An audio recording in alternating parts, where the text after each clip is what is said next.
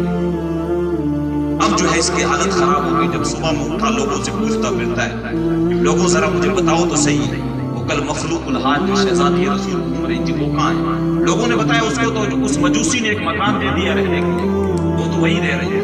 یہ بھاگتا ہوا مجوسی کے پاس گیا، بڑا رون سے کہنے لگا تو تمہارا کوئی حق نہیں ہے، تم تو ایک مجوسی ہو، غیر مسلم ہو، ایک شہزادی رسول کو تم کیسے رکھ سکتے ہو؟ ہمارا زیادہ حق ہے، ہم اس کی خدمت کریں گے، اور اوپر سے 300 دینار بھی دینے لگے۔ تو مجوسی کہنے لگا صاحب یہ 300 دینار اپنے پاس ہی رکھو، 300 دینار اپنے پاس رکھو، کل تم سوئے تھے حضور تمہارے خواب میں آئے، حضور میرے خواب میں بھی آئے تھے، حضور میرے خواب میں بھی آئے تھے اور ارشاد فرمانے لگے مبارک ہو تجھے، تو نے میری جو ہے ایک شہزادی کی، میری بیٹی کی خدمت کی ہے، اس کا بدلہ یہ دیتا ہوں کہ میں تجھے اور تیرے پورے خاندان کو میں جنت کی ضمانت دیتا ہوں۔ کہتے ہیں تو مجھ سے کہاں یہ جو ہے میری تو خوش نصیبی